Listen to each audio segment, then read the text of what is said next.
teaching, training people, and coming out with research that will be able to talk about these things, I believe would also be a good way to help us. Thank you. Thank you. Emilia, you spoke of political will. Would you want to contribute to the discussion that we are having now? Why is government almost seen as blind to the opportunities in the circular economy and actually driving it?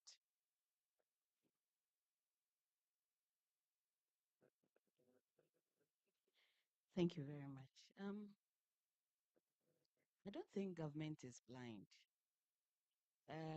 especially when they have just returned from ILO.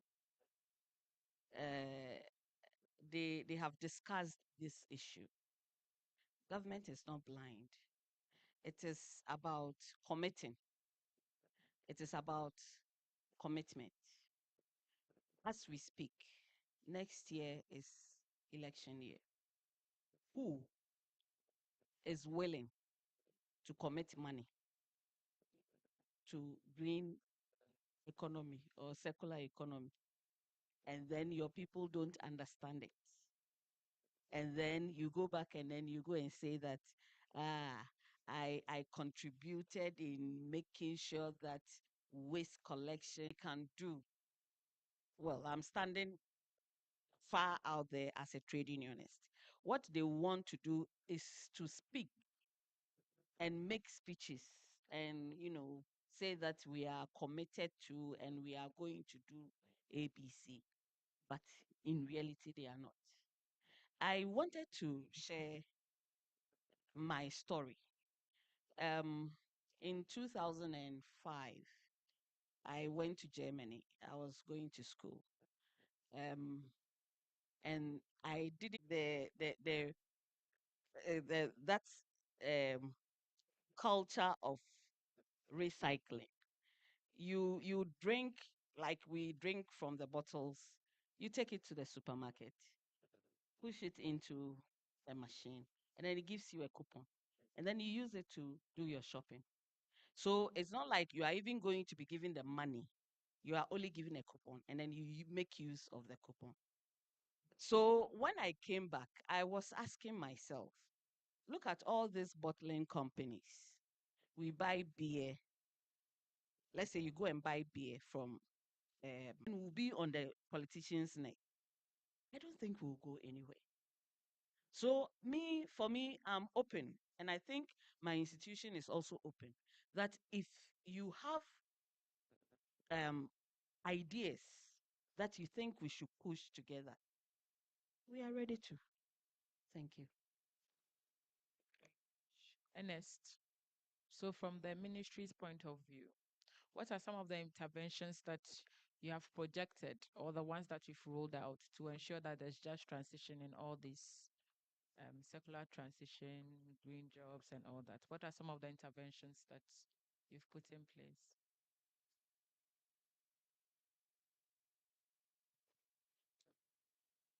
Okay, so well, from the ministry's point of view,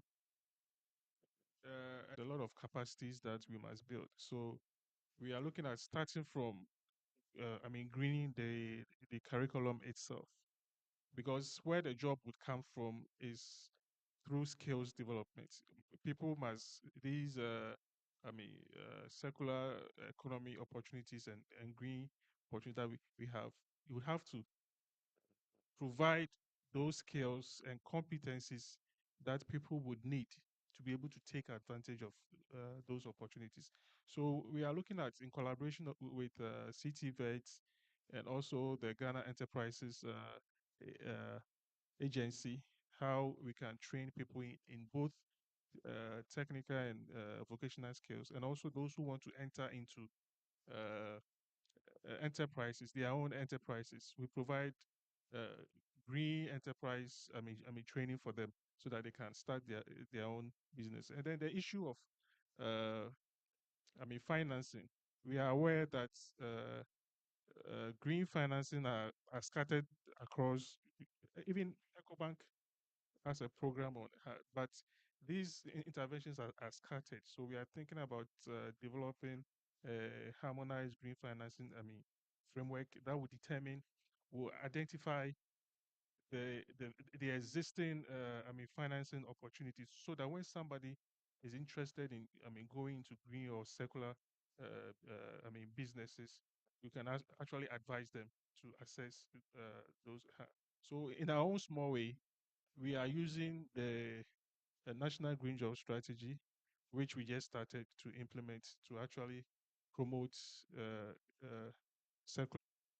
And so, if we critically examine this whole thing about the circular economy, realize that the vision is so scattered and then also in pieces. How do we harmonize this vision into a unit for government to become committed? The only reliable way is to start our national development plan. That is the only way government to be committed. If you're able to activate our national development plan, currently we have a 40 years national development plan lying in the shelves collecting dust. If you're able to activate it and all these issues are in it, then it means that whether you are CPP, whether you are MPP, whether you are that, when you come, that is the path you have to take. Currently, we are regulating the country with manifestos. And maybe somebody can do this exercise, the coming election, and unpack the manifesto and check the circular economy issues within the manifestos. Unfortunately, we don't have any Ministry of Finance person here. So, Madam Program Director, next time bring a Minister of Finance into the conference so that we can question him or her about some of these things, because it would take the government's will to execute some of these things. The academia may do their research, the industry may link up, which it's not committed to what academia industry is doing. It will become just a talk show. Thank you. Thanks a lot. So Ernest, you do that in the wrap up because we have 9 minutes to conclude. So when you are wrapping up, then you can touch on what he has said. This transition, then we should start.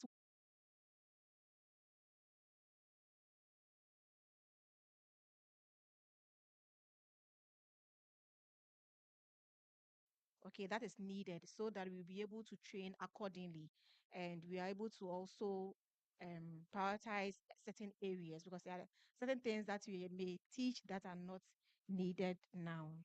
And I think we are able to go. And then the last thing is just awareness. Awareness is very, very important to this, because if you don't know about it, then we won't be able to, we don't even want to help. But if we are aware, and then we know the importance of it, how it's going to affect us, and then we'll be more motivated to also partake in all of it, then in the long run, we are going to see the benefits of this. Thank you. Farm, his mangoes were getting ripe and they were coming down to fall. Like they had to chalk it or make sure that the branches don't fall. And he was hard on the laborers. So the Indian man asked him, this is someone I was talking to. He said, why are you worrying yourself? I can get you a market in India. The mangoes don't have to be ripe. And the guy was telling me that when is the mango season, almost every week he ships about 2 containers, or Ghana ships so many containers, green mangoes that are not even matured, let alone ripe. And I was shocked. What? So, where is there any policy on green mangoes should be ripe? No. Circular economy. Let us train, we in academia, let's train students to be entrepreneurial. In 1 minute, and Emilia, in 1 minute, give us your final thoughts. What Doug read was coming from Ministry of Energy. I don't come from Ministry of Energy. I come from the Ministry of Employment. But to just contribute, I think 600 million for from now to 2070. Yeah, billion. Yes, it's not that big, man. Because when we started with the nationally determined contributions, which covered almost all the sectors, the estimated cost was around